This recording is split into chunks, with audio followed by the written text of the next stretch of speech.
日本新任首相高市早苗在国会答辩中公然宣称，台湾有事可能构成日本可行使集体自卫权的存亡危机事态。简单的说，就是暗示如果中国大陆武力统一台湾，日本将不惜动用武力介入。这位强硬派女首相上任不足2月，便以惊人言论让国际社会见识到她的强硬本色。此言一出，瞬间点燃了中日之间压抑已久的矛盾火药桶。中国外交部和国防部接连发出严厉警告，痛斥这是对中国内政的粗暴干涉，对战后国际秩序的公然挑衅，强调如日方胆敢武力介入台海局势，将构成侵略行为，中方必将迎头痛击。中日双方顿时剑拔弩张，仿佛一夜之间回到了几十年前紧张对峙的危险边缘。人们不禁要问，80年前的战争阴影难道又要重现？东亚的和平稳定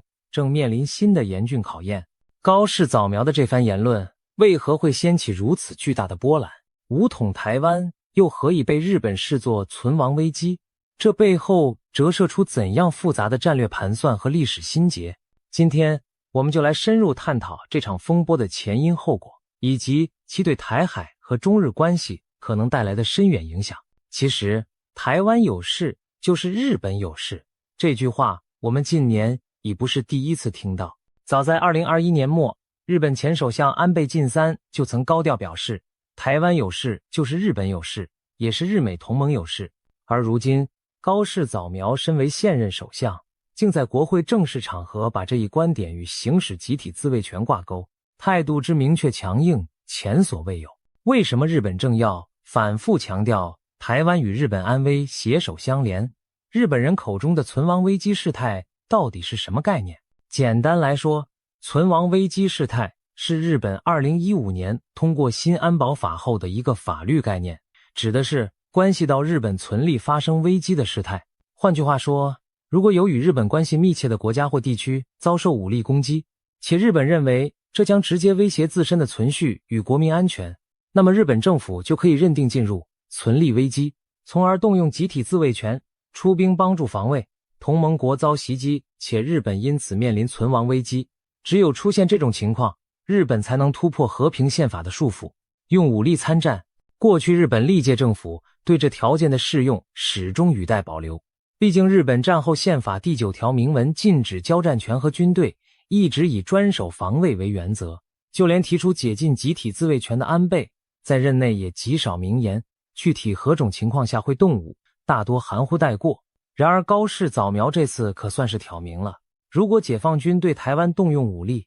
尤其是出动军舰实施海上封锁，那日本就视同自身存亡受威胁，可以武装介入台海战事。那么日本为何会将台海局势视为攸关自身生死？这还得从地缘战略和历史因素说起。台湾岛距离日本最近的冲绳县仅数百公里，一旦台湾被中国大陆实现统一，日本西南诸岛包括尖阁诸岛及我国称的钓鱼岛，以及与那国岛、石垣岛等，都将直接暴露在解放军的前沿威慑之下。更重要的是，台湾处在第一岛链的中心节点，扼守着日本进出太平洋和从东南亚运输能源物资的海上生命线。美国将军麦克阿瑟当年就称台湾是一艘不沉的航空母舰，谁控制了台湾，便等于掐住了西太平洋的制空权和制海权。对高度依赖海上运输的日本而言，如果台湾落入北京掌控，不但南海至东海的航道安全堪忧，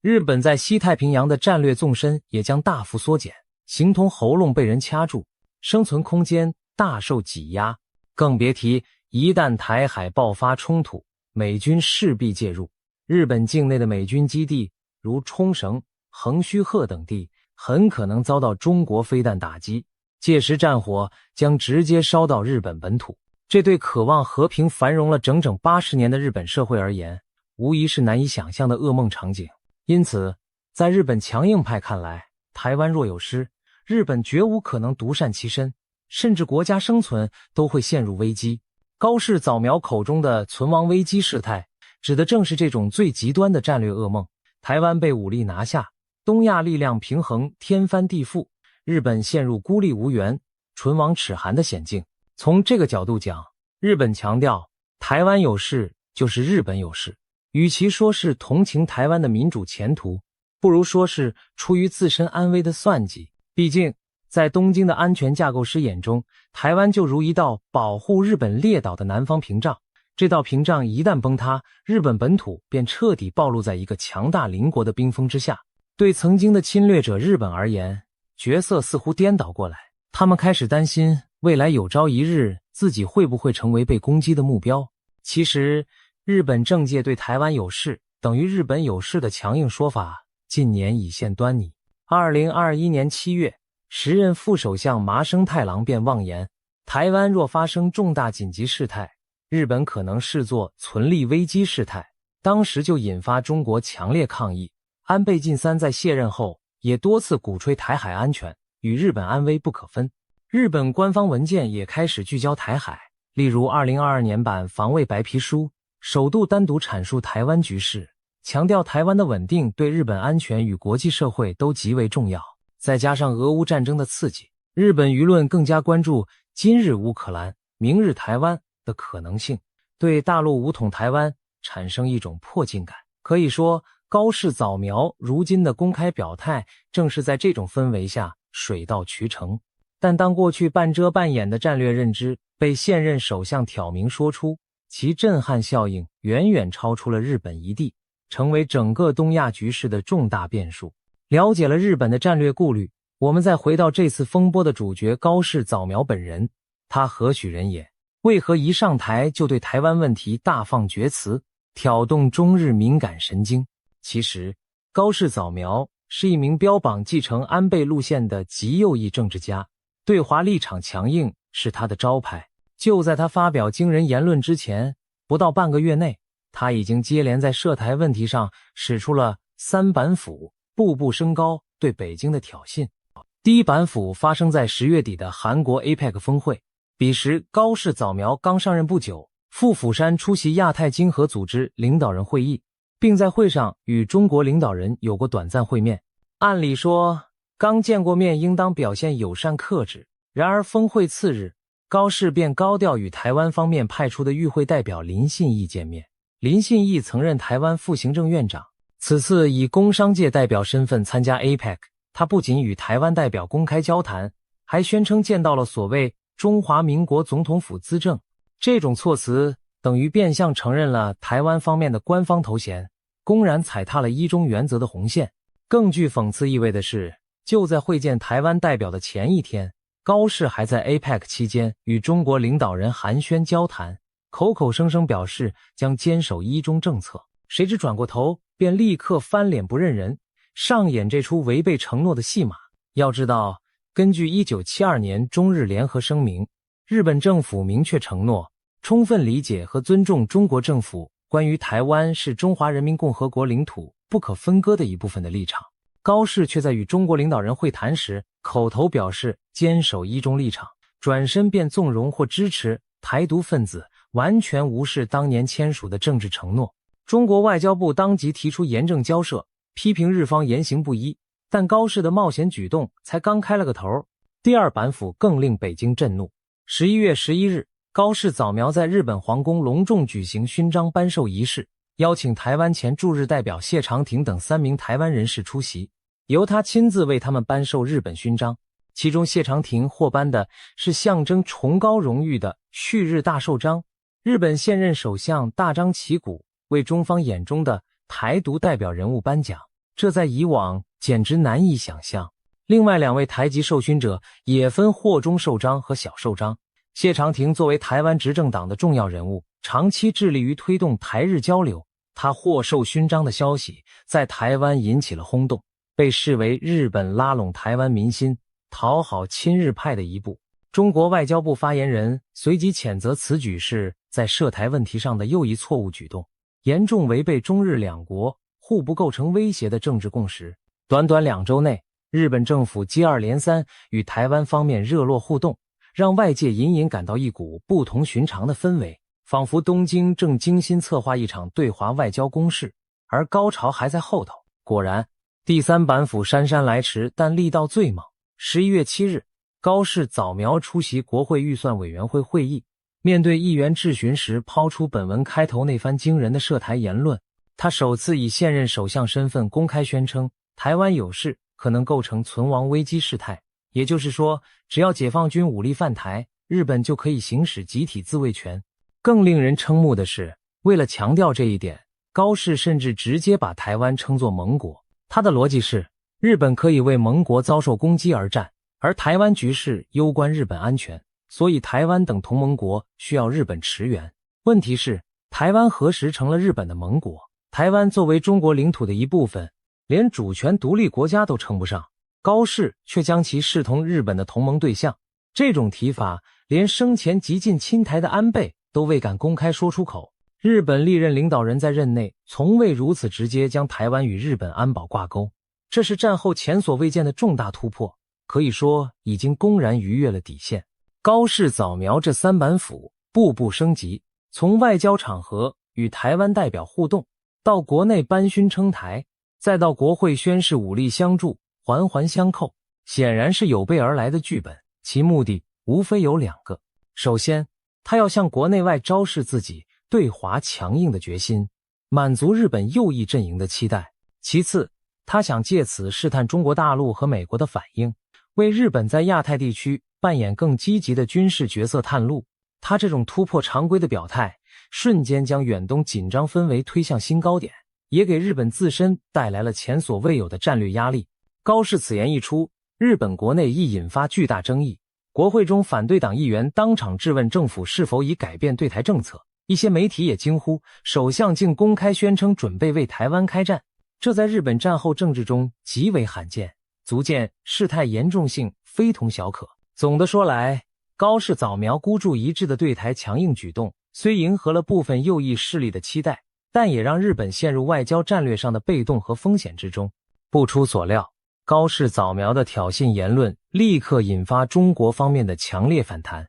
从11月10日起，中国外交部、中国驻日大使馆、国防部、国台办等机构密集发声，措辞一次比一次严厉。外交部痛斥高市的言论是对中国内政的粗暴干涉，是对一个中国原则的背信弃义，并警告日方必须立即纠正错误言行，收回恶劣言论，停止在台湾问题上玩火。国防部发言人则明确表示，台湾问题是中国核心利益中的核心，14亿中国人民绝不允许任何外部势力染指。其中一句警告掷地有声，如日方胆敢武力介入台海局势，将构成侵略行为，中方必将迎头痛击。这样严厉的措辞，在中方对日外交中极为罕见，几乎是公开向日本发出警告信号。北京为什么如此愤怒？除了台海局势本身高度敏感，高市早苗的言行还戳中了中国对日本那根挥之不去的历史神经。存亡危机这个词汇对中国人而言并不陌生。上世纪30年代，日本军国主义对外侵略扩张时，就常以帝国存立受到威胁为借口发动侵华战争。比如1931年918事变时，日方声称驻满洲日军的生命线遭中国军队破坏，遂以自卫名义出兵占领东北。1937年77卢沟桥事变开启全面侵华，日本又称中国抵抗，使日本面临生死攸关的危机。换言之，存亡危机过去曾是日本对外侵略的遮羞布，如今高市公然重提这个说辞，并将矛头对准中国台湾，难怪中国舆论质疑，日本莫非想故技重施，重走军国主义老路？人民日报随即发表署名钟声的评论文章，言辞警告高市政府不要执迷不悟。文章回顾了近代以来日本对中国犯下的累累罪行。1895年，日本通过马关条约强行割占台湾，实施长达50年的殖民统治，血腥镇压台湾同胞反抗，大肆掠夺资源，对台湾经济、文化、民生造成严重破坏。1945年，中国人民经14年艰苦卓绝的浴血奋战，赢得抗日战争伟大胜利。日本签署投降书，正式接受开罗宣言、波茨坦公告等规定台湾归还中国的国际法律文件。中国收复台湾，恢复对台湾的主权，这是中华民族捍卫国家统一的光辉篇章，也是二战后国际秩序的重要组成部分。然而高市早苗现在试图将中国的台湾和日本所谓的安全利益相捆绑，企图为日本未来军事介入台湾寻找借口，暴露出日本武装干涉台海的野心。不仅向台独分裂势力释放严重错误信号，也严重违背了中日建交时坚持的一个中国原则核心内容，以及2008年中日第4份政治文件中互为合作伙伴、互不构成威胁的共识，严重破坏了中日关系的政治基础。评论指出，高市的涉台谬论绝非孤立的狂妄之词，背后是日本右翼势力试图突破和平宪法束缚，谋求军事大国地位的偏执与野心。近年来，日本在强军扩武道路上狂飙突进，不断架空和平宪法，彻底背弃专守防卫原则，甚至图谋放弃无核3原则。在此背景下，高市将台湾有事与集体自卫权挂钩，是为日本军事扩张寻找借口，蕴藏着军国主义死灰复燃的危险苗头。文章直斥，高市从频繁参拜靖国神社，到否认南京大屠杀，再到极力渲染中国威胁论，每一步都踩在历史罪恶的旧脚印上，妄图为侵略历史翻案，为军国主义招魂。日本军国主义历史上多次以存亡危机为借口发动对外侵略，包括打着行使自卫权旗号，悍然制造9·18事变，挑起全面侵华战争。如今重提类似论调，难道日本真想重蹈覆辙吗？历史的警钟已经敲响，中国政府和人民的态度也极其鲜明，对此类越线挑衅强烈愤慨，坚决反对。国台办严正表态，谁敢触碰台湾这条红线，14亿多中国人民，整个中华民族绝不会答应。意思很清楚，台湾问题涉及中国国家统一和民族尊严，没有任何回旋余地。如果日本某些政客以为今日中国仍如100年前任人宰割，那势必将自食其果。外交部更强硬警告，日方若胆敢武力介入台海局势，将构成侵略行为，中方必定迎头痛击。日方务必悬崖勒马，立即收手。值得注意的是，中国外交官也在社交媒体上发声，表达愤怒。中国驻大阪总领事薛健就曾怒斥，台湾有事就是日本有事。这种说法反映的是日本军国主义尚未放弃把台湾当作殖民地的旧梦。这段话虽随即删除，但立场鲜明，引发广泛关注。中国民间舆论同样群情激愤，有激进网民甚至叫嚣，如果日本执意介入，就再让他尝尝原子弹的滋味。此类极端言辞虽非官方观点，但折射出中国民众对日本动向的强烈愤慨与警惕。面对中国排山倒海的反击压力，高市早苗难道真是口快失言，一时冲动吗？恐怕未必如此。许多分析指出，高市此次抛出惊人言论其实是精心盘算的结果，背后至少有3大政治动机。首先是国内政治需要，高市早苗能够上台，本就得益于日本保守右翼势力的支持。他本人长期以强硬保守形象示人，上任之初支持率一度高达80%以上，甚至超过当年安倍执政高峰期的水平。然而执政初期，他为顾及国际影响，没有亲自前往供奉2战甲级战犯的靖国神社参拜，只是象征性送了祭品，这令其右翼支持者略感失望。为了稳住基本盘，展现自己毫不软弱，高市便选择在台湾议题上强出头，向国内右翼表明强硬立场，扬言你们放心，我对中国绝不手软。日本著名右翼团体、日本会议等保守势力对高市寄予厚望，他也需要透过对华强硬的表现来回报这些支持者。实际上，以对华强硬姿态凝聚民意，一直是日本领导人提升声望的手段之一。高市此举可谓一箭双雕，他一方面转移了国内民众对经济问题的不满焦点，另一方面也满足了保守选民的胃口。第二个动机是外交上向美国示好，争取美日同盟在台湾问题上的更明确协调。就在高市抛出惊人之语前不久，他于10月底特地前往美军横须贺基地会晤美国总统特朗普，两人一起登上美军乔治华盛顿号航空母舰。高市口口声声强调日美同盟是世界上最强大的同盟关系，据称还与特朗普谈及台海局势。高市的如意算盘是希望透过自身强硬表态，引起美国对台海问题的更高度重视与承诺。换言之，日本已准备好与美国共同干预台海，希望老大哥也能明确表态撑腰。然而事情并未如他所愿，特朗普对高市的激进发言保持沉默，既没有公开赞许，也没有跟进支持。据悉，这让日本方面和台湾一些寄望美日联手的人士颇为沮丧。多年来，东京不断声称台海安全需要日美共同关注，如今美国新任总统却一改以往风格，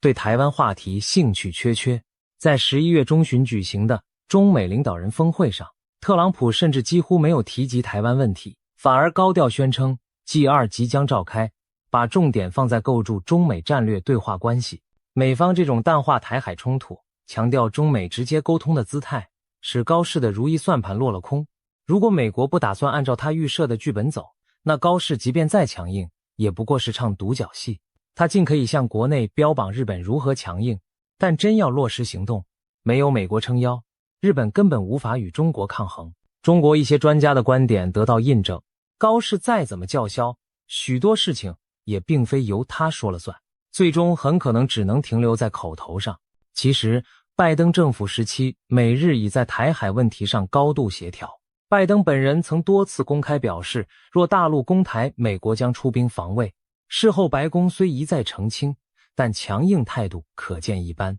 日本原以为这种基调会在美国新政府延续，不料特朗普在台海问题上表现冷淡，更倾向直接与北京打交道，这无疑让东京颇感意外和焦虑。高市早苗急于向美国展示日本不惜一战的决心，但特朗普并未顺水推舟。这种落差意味着未来东京在台海问题上可能缺乏来自华府的明确支持，对将美国视为靠山的日本政府而言，无疑是一记当头棒喝。第三个考量则是借机推进日本自身军事体制的突破，为长远修宪和扩军创造舆论条件。自民党右翼一直以修改和平宪法为终极目标，想让日本成为所谓正常国家，可以拥有军队，行使交战权。高市作为极右代表，自然不会放过任何为修宪造势的机会。此次他把台海紧张提升到存亡危机高度，就是在为日本扩军证明。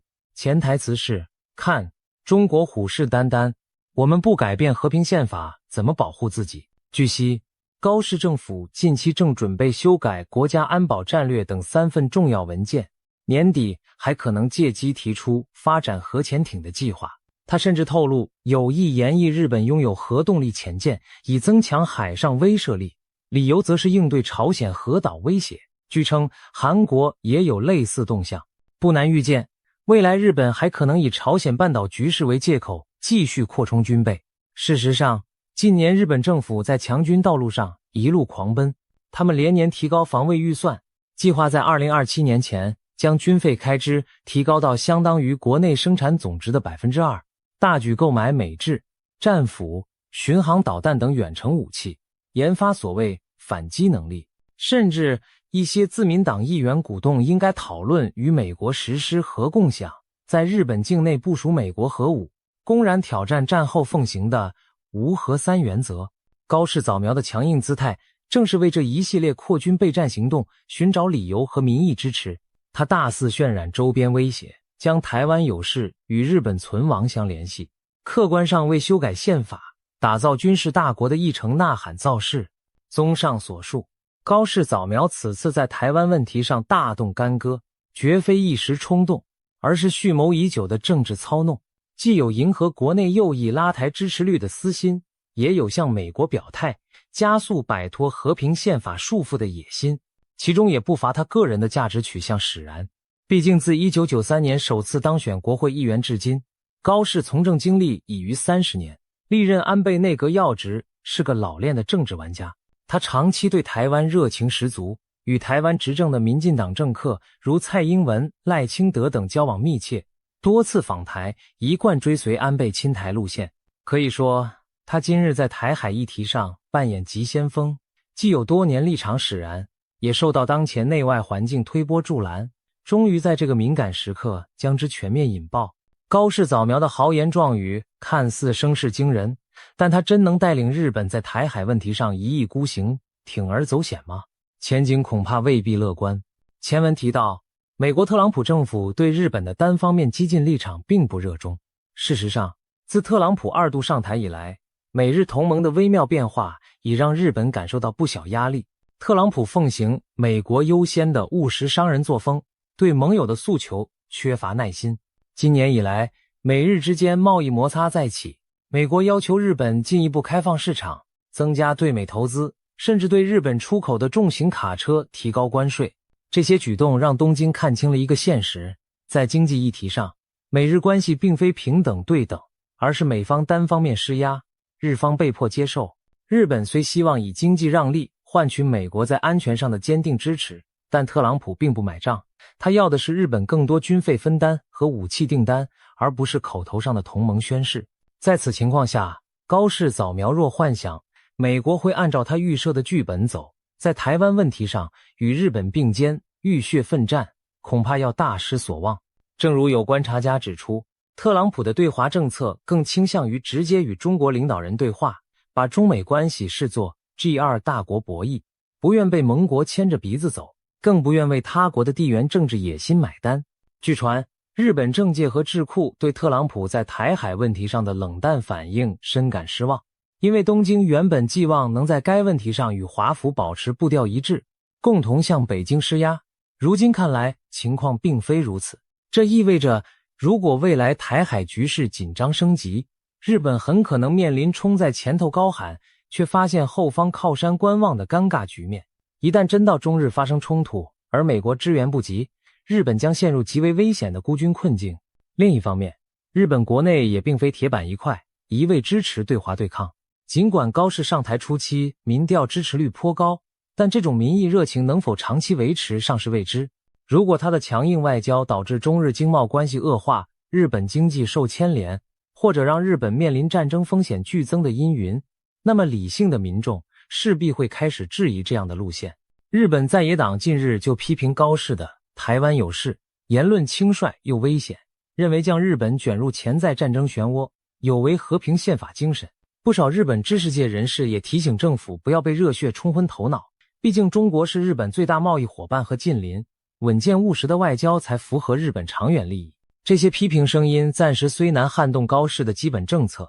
但随着事态发展，国内反对力量可能逐步凝聚。还有观点指出，日本如此热衷在台海议题上表态强硬，并非所有盟友都认同。地处东亚的韩国等国家对此甚为担忧，一旦中日爆发军事冲突，整个东北亚都将被卷入，而美国若态度暧昧，更可能令盟国之间产生嫌隙。高市此番单兵冒进，不仅在美日之间缺乏默契，也让周边他国感到不安。更何况，日本自身还面临多重安全挑战，北方有和俄罗斯悬而未决的领土争端，北方四岛问题，西方有朝鲜不时试射导弹的威胁。倘若日本在东海、台海同时与中国交恶，俄朝两国极可能乘虚而入，各自采取行动，让日本腹背受敌。高市政府难道真准备同时应对3个方向的风险吗？这无疑是一场极其危险的赌博。除此之外，高市对华强硬路线还可能拖累日本经济。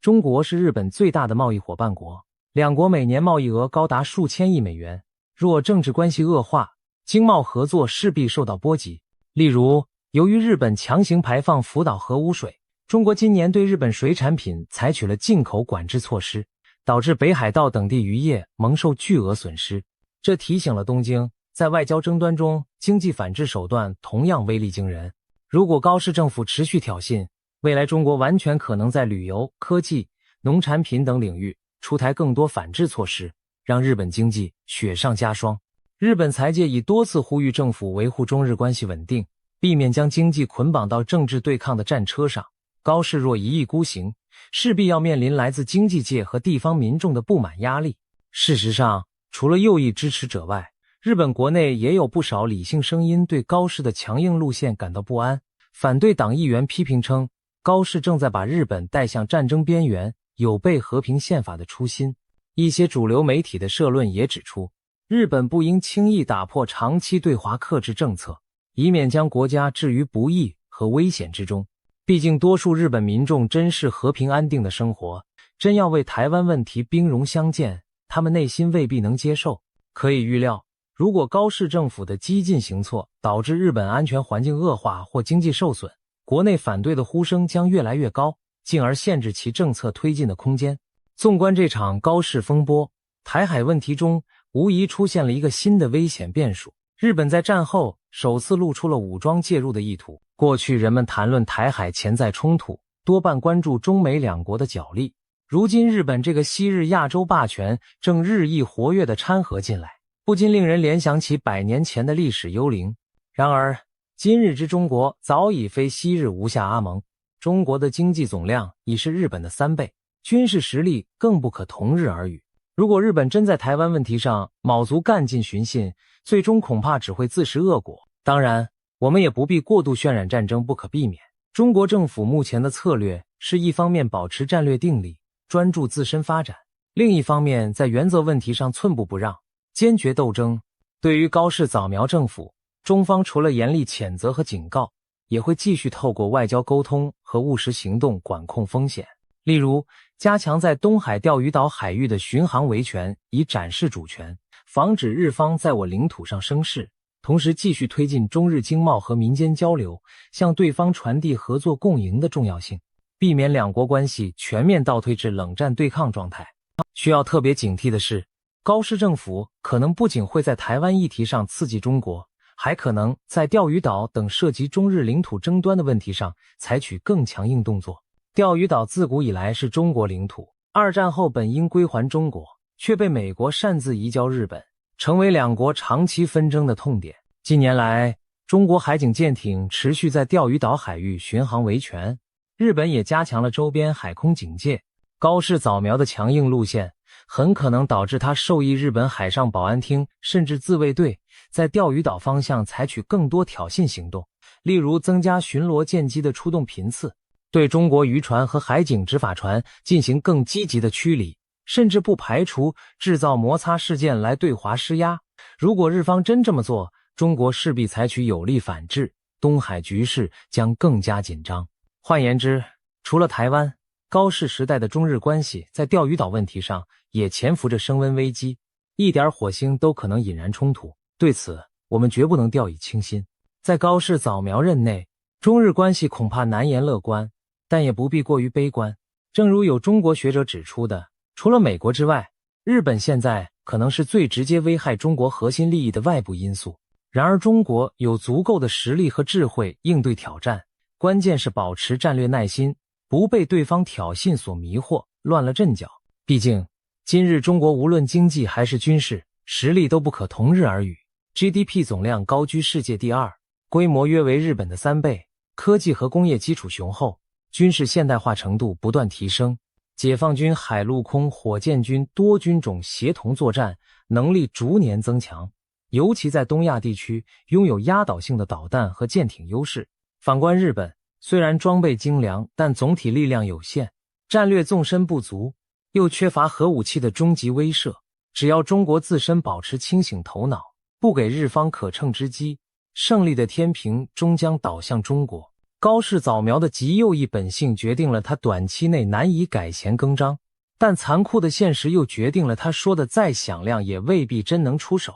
在强大实力面前一味蛮干，最后很可能发现校正容易动手难，不得不收敛冒进的锋芒。历史告诉我们，中日两国从仇敌走向和平共处实属不易。上世纪70年代两国邦交正常化以来，几代人付出努力才建立起宝贵的和平共存局面。安倍晋三执政时虽对华言辞强硬，但现实中也曾多次与中国领导人会晤沟通，努力管控分歧。如今高市早苗高举所谓新冷战大旗，难道真要将亚洲重新带回对抗分裂的老路？对此，不仅中国密切关注，日本国内和整个亚洲地区的有识之士也在高度警惕。日本也并非铁了心要与中国全面对抗，务实派仍希望维持和平稳定的大局。比如前首相福田康夫等资深政治家就呼吁不要让台湾问题毁掉日中友好关系，强调应延续睦邻友好传统，通过对话和平解决争端。日本民众对与中国交恶亦心存顾虑，尤其年轻一代没有战争记忆，不愿看到军国主义幽灵复燃，这些因素都可能在未来对高氏政府形成牵制，使其不得不放缓偏激的脚步。今年恰逢抗日战争胜利暨台湾光复80周年，原本是纪念和平来之不易的时刻。然而，一句台湾有事就是日本有事，让人仿佛听见历史的回声再次响起。对中国而言，维护国家主权和领土完整没有妥协余地；对日本而言，尊重战后秩序，汲取历史教训才是长远正道。台海局势已经够复杂敏感，绝不需要旧日军国主义幽灵出来兴风作浪。未来东亚的和平稳定，取决于各方能否冷静克制，妥善处理分歧。高氏早苗们若一意孤行，只会将日本再次引向危险的边缘。相反，唯有正视历史，慎重行事，才能确保台湾有事不至于演变为整个地区的浩劫。让我们拭目以待，历史将对这一考验给出最终的答案。